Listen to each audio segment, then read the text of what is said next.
All right, Kenisha. Hey, apologies to everyone. We're a couple of minutes late. Kenisha and I were just jabbering along, thinking that we were live. We actually had some technical difficulties, so Kenisha, apologies for that. But thank you, everyone, for joining us for this week's installment of the 10 with RE/MAX Commercial. So incredibly excited to have our guest today, Kenisha Robnett, who I've had the pleasure of getting to know over the last couple of years. As a strong tenant rep and really just all around commercial real estate expert in the Atlanta, Georgia area. Not only is Kenisha a top producing commercial real estate, representative within the RE/MAX network. She's also both a CCIM designee and a CCIM instructor. I've had the opportunity to see her, moderate a few panels, lead a couple of conversations at some CCIM events over the last couple of years, and I can't say enough about her. She's a fantastic speaker, but more than anything, really is a wealth of knowledge when it comes to the commercial real estate world and kind of trends, what's going on. And I'll plug her a little bit here as well. She's also the recent recipient of the Globe Street Broker of the Year for tenant representation. And again, we couldn't be more excited to have her here to share her insights on kind of what the market's doing, what her activity looks like, and where things may be headed. So Kenisha, without further ado, for the second time, I'll let you jump in and kind of give an introduction of yourself. We'd love to hear a little bit about your background and kind of where you got to where you're at within RE/MAX. Sure. So thank you so very much for having me. My name is Kenisha Robnett with RE/MAX Platinum Access out of Atlanta, Georgia. So shout out to my wonderful broker, Yolanda Roll, who's just excellent and phenomenal.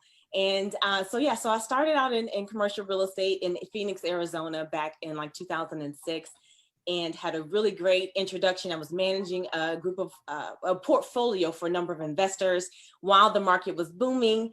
And of course, things transition, nothing ever stays the same. So, we did have an exit strategy. So while residential started to take a turn, I got on with UGO Equus at that time. So I was a tenant broker for them, a tenant associate broker with them for 5 years.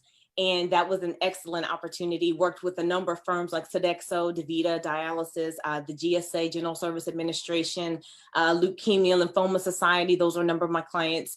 And so got my hands in, with some great companies, national names. So that was a great experience. And so in 2010, the market started to shift on the commercial side.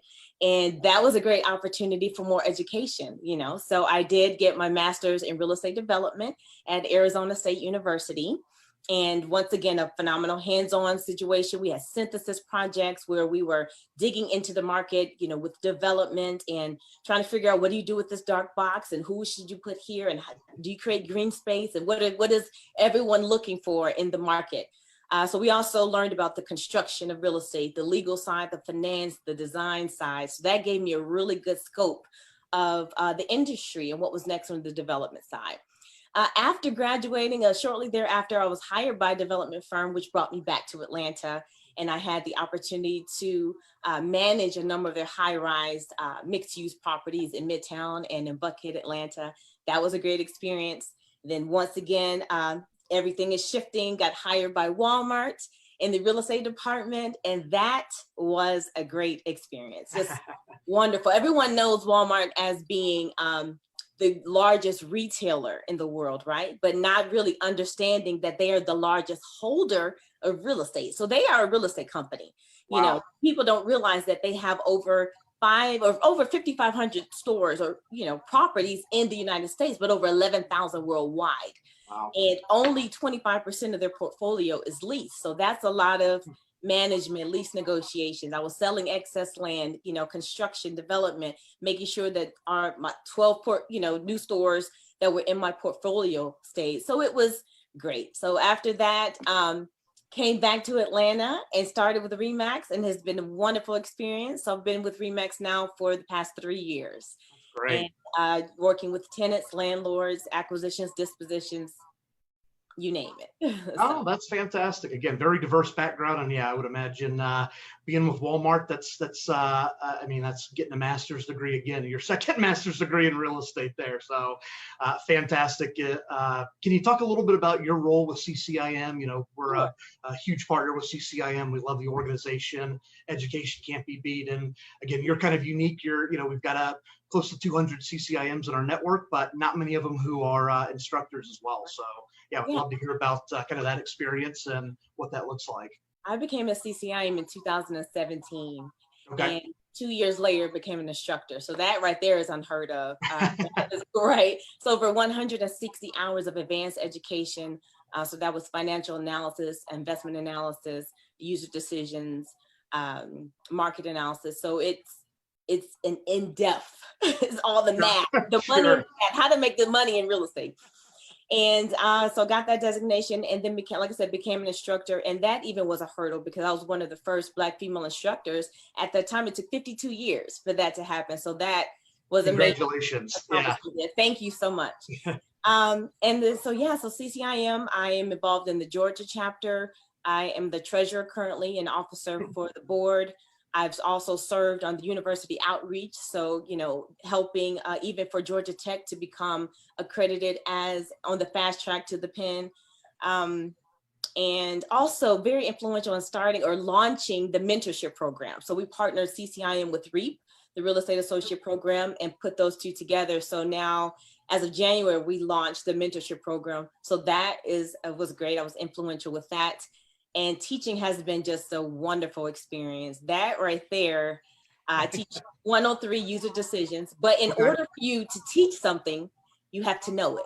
Sure. And so that has helped me to be a better broker, Absolutely. And so in that class, we're talking about negotiating.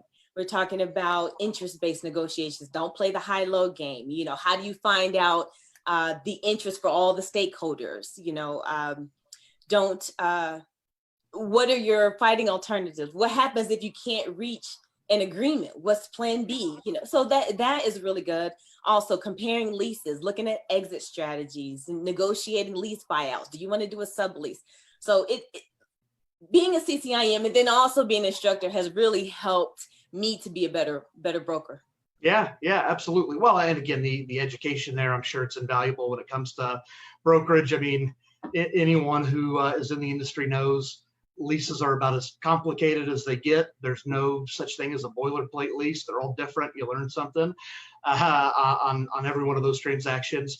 Outside of the kind of knowledge base that you've built up with CCIM, has being a CCIM, being entrenched in the organization as an instructor, has it helped you attract more business or do more transactions through referrals or through someone calling and saying, hey, I need someone who knows what they're doing. You've got the CCIM. You're the one I call. CCIM has opened so many doors. Whereas Kenisha might not be able to get a call back, but Kenisha, CCIM, MRED can get a call back because you're seen as an industry expert. Less than 6% of all brokers have that designation. So you're set apart automatically just by having that designation. And so, yes, it has. There's a network, a database online. I've had people call me just from going to ccim.com and looking me up and saying, hey, I'm in, do you do this type of deal in the Atlanta market? Or I have a client that needs a tenant. Or yes, that's definitely opened a lot of doors, a lot of opportunities. It has expanded my sphere of influence. Even the students that are in the classes. So you have an instructor in a certain market, you're going to see them as a good referral source. Of course, yeah. Yeah, so that definitely. And then also the cadre of instructors that are global. I have access to people in Russia, China, Poland, Canada, instructors that are all over the United States. So just that alone is a great opportunity to network with other industry professionals. So that is also affected my business positively. Yeah, no, that's good. Well, and especially that global influence, that global presence. That's one of the things we tout. We closed 92 commercial, or we closed commercial transactions in 92 countries last year, and so yeah, it's one of the things that we try and hammer home to our network is, hey, if you've got an investor who's in the U.S. who needs to be in Asia, you can call someone. So to hear that kind of that global influence, is there with CCIM, and probably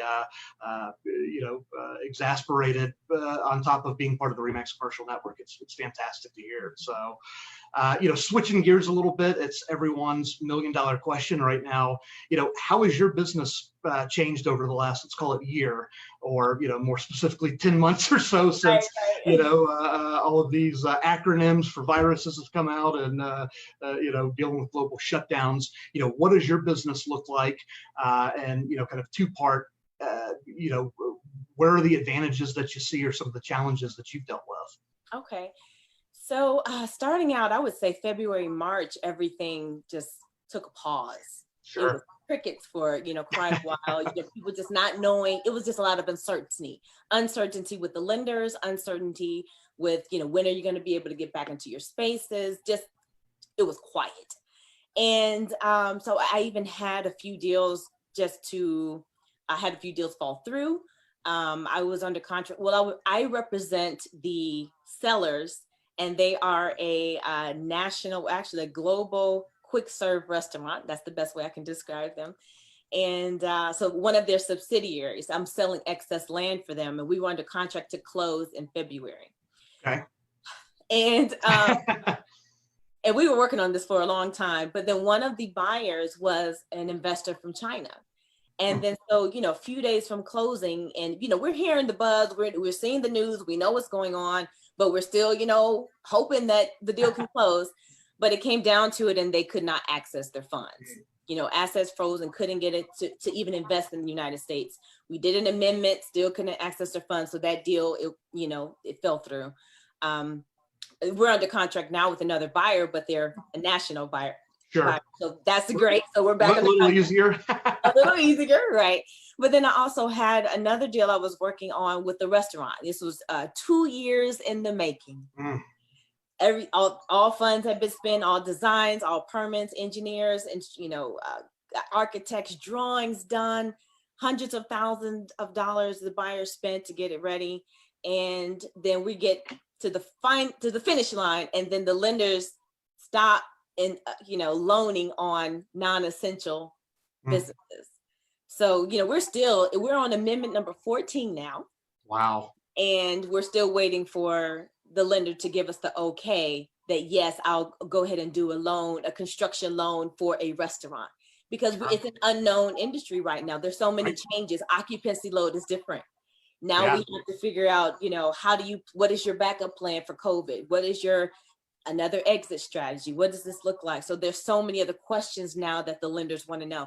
So that was a lot of shifting. Yeah, absolutely. In the past 10 months. But now on the positive side, so now we're a few months away from the shock, from the February and the Marches and the April. Business is going good. Awesome. There's a lot of activity. There's a lot of people out there being creative. Just got under contract the other day. There's a client I have that is interested in doing a recreational project. That's how I can explain it. A large tract of land up north in the mountains near water. So you have a lot of people that are tired of being cooped up and they want to do something fun outside. So you see a lot of people thinking like that. So that's one deal. And then other activity. I have a project that was sitting all of last year. It was an office place in like the financial district of Atlanta. Okay. Whereas what may have not made it attractive last year made it extremely attractive this year. Sure. Because it had street access, direct street access.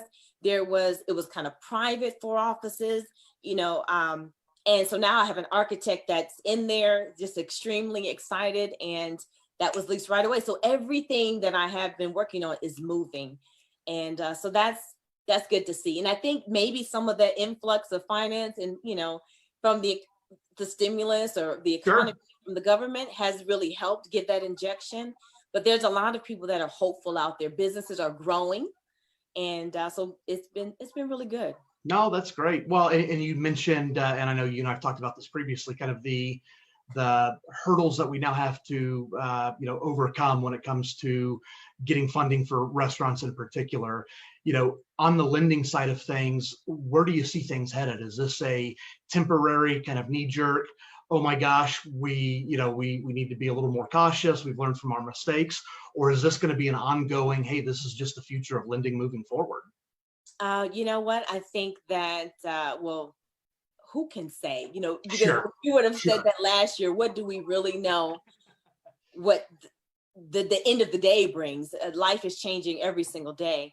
But I think the lenders are trying to make an adjustment. We just need to figure out, how do we interact now? At last year, co-working spaces were huge. Sure. You think about that, they were buying up and leasing whole floors, Right. in office spaces and high rises. Now the high rise lifestyle or the high rise office space looks different. Sure. Handles are off of doors. There's tape over light switches. There's arrows all over the floor telling you which way to go. Only 4 people are allowed in the elevator. So Right. that social aspect is very different. Now, after, vaccination comes out or people are beating COVID, then maybe that will return to some sense of normalcy and you can have a full elevator again and more people will feel safe coming back to the office. But who can say what this will Right. look like? I do not know. As far as the lending institution, I think when people are more comfortable being around each other in close quarters and close proximity, then lenders will probably feel more comfortable lending to restaurants and the like. Sure, sure. No, that's great. Kind of switching over to what your market looks like, and I look at Atlanta as a lot. It's similar to a lot of the large, metropolitan areas across the U.S. What does the overall market sentiment look like in Atlanta? And again, I'm kind of taking this bigger picture to say we can kind of, draw some conclusions on what it looks like in other major market areas as well. What's the sentiment? Is activity expected to increase? Is it still an unknown? On the residential side, there is more demand than there is product. There's a Okay, lot of growth and a lot of sure, people, just think about the thought process of adjusting. People want land, people want houses, they want sure, yards. They need an extra room now for offices. On the commercial side, you see sectors growing such as industrial. You think about businesses that are trying to revamp and maybe go mhm, online and maybe need storage space or logistics or fulfillment centers. So you have the industrial sector that's growing and they're doing great. Office is adjusting. right. That's a big question mark, I think, Right. everywhere right Big now. question mark. Office is adjusting. We'll just leave it at that. Restaurant, unfortunately, I have seen, it's very sad. Some, wonderful restaurants that have been staples in the city for decades Sure. that could not survive, being closed for a few months. And unfortunately, they never reopened. A lot of those restaurants shuttered, but we do have new restaurant ventures coming on the scene. So it's a lot of people that are shifting, changing gears, and yeah, retail, of course, is adjusting as well. Sure. Yeah, so that's Always. always retail's always going to be adjusting. So that's pretty much an overall kind of view of Sure. Atlanta. No, and again, that's similar to what I hear from our practitioners in the network who are in other major cities. It's, industrial is just still the darling of the industry, right? You've got Right. fulfillment centers or, this, and I know CCIM preaches about it, that idea of the last mile, hey, I ordered a vacuum cleaner. I need it in an hour. I'm not going to wait 2 days anymore. So, again, very representative of kind of what we hear. You talked about how the market has shifted and how your business has shifted a little bit, looking forward, and I know none of us have a crystal ball, but, where do you see the biggest opportunities in commercial real estate in these major cities, call it 1, 3, 5 years down the road from now? Ooh, crystal ball. Who can predict? But I would Sure. say what I'm seeing now, like I just mentioned, industrial land. Mhm. There is a lot. I have a lot of clients that are looking at land opportunities, and even if they don't know what they want to do with it, but just having access to land, even if you want to build on it later for your own residence or build on it later for business purposes or decide, put an industrial space there later. So industrial space and land are hot topics with Sure. a lot of clients nowadays. So as far as everything else, 1, 3, 5 years. Whew. That's a tough one. I know it. It is a tough one. It's a tough one because if I would have said a year ago what it would look like today, I would have been totally wrong. Have been totally wrong. Life is just changing at such a rapid pace. Sure. There's fair enough. No way for me to predict that, but I would say pay attention to land and industrial. Sure. What are your thoughts on multifamily and where it's headed? Some of the buzz that I've heard is all of these, major developments have been, in progress for the last couple of years. All of that's kind of changed a little bit. It's either slowed down a little bit from a funding standpoint or, lack of demand for these luxury apartments. Have you seen a clear shift or, change in direction in multifamily in your market, or too early to say? Not so much in Atlanta at this point. Okay. And I have been having some conversations with people. There's still investors looking for multifamily here. Sure. But we're looking at, you always look for on the multifamily side, what is the sales side looking in Atlanta? Right. Sales are still booming, everything is still growing there, but you still have that middle class to lower class that will still always need, the multifamily, a place to live. So, right now in Atlanta, we're still growing. There's still shovels in the ground. There's still activity. We haven't seen a shift thus far, but. Sure. What about in the hospitality sector? That's the other hot one that, every report you read, depending on who wrote the report, you're going to read something different about hospitality, but that sentiment is, it's changing for forever. That is changing. And I have heard that there were a lot of properties that have been frozen, that have stopped, that are put up, that were canceled, terminated. And that we haven't really heard much going on there. How is that, even if their designs were finished, there still would have to go back to the drawing board because things have changed. Like I said, even in the office sector, doorknobs are off doors. Doors are pushed open, right. Even for the restrooms. You don't want to touch anything going in. So hospitality, this is a constant turn of guest. So even if your design was completed and finished, it's not going to work. It would have to go back to the drawing board to actually work in today's market.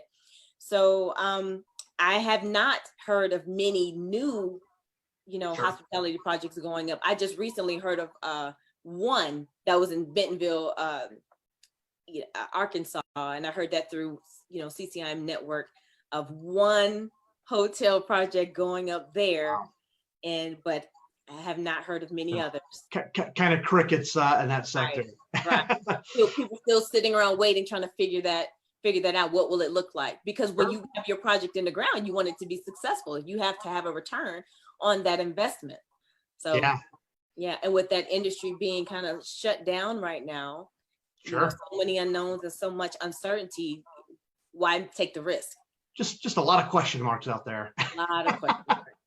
I think just, kind of my, wrap up question. And again, thank you so much for your time and sharing your knowledge and expertise. But as, kind of your experience in commercial brokerage, but, really kind of looking at your experience in CCIM's mentorship program or talking to students, what one piece of advice would you give industry newcomers or those who are looking to get into commercial real estate right now? Getting in, or not already in, but just getting in, or call it, less than 3 years in the industry. Okay. Maybe we'll put it that way, kind of in the industry, are dealing with this shift and are just scratching their heads wondering if they should have been finance majors and CPAs. Okay, well, in that regard, I would say that real estate or commercial real estate is it's the bottom line based. You have to understand the financials, the analysis of everything, and do your client justice by looking into that and trying to see the end from the beginning. I know that we're talking about crystal ball here. We really can't do that. But what I mean by that is when you are representing a client, think about all of the what ifs. What are all of the possibilities how could this go wrong for them? How could this go right? And when I say think about the end from the beginning, plan for an exit strategy for your clients, whether they're buying, leasing, selling, plan for an exit strategy, because all of my clients that I had an exit strategy for, which all of them were, we were able to revisit those leases and consider, are you comfortable? How is your business going? Do you need to restructure? Where should we go back? Should we talk about terms? Should we ask for rent reduction? Should we consider a sublease? Do you need to do a buyout? But if those opportunities weren't already pre-negotiated in the lease, right, then you can't, what do you do? Sure. And so that puts your client in a bad situation if that exit strategy was not considered beforehand, before signing on the dotted line.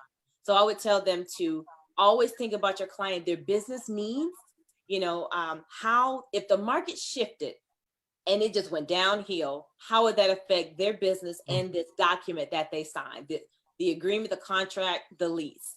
And so always plan for an exit strategy, because you never know what the home. So. No, and I think that's fantastic advice. I know in this industry, it's easy to not think about the long term and just kind of think of, hey, let's get to the finish line, not second, third, and fourth finish line. So, right.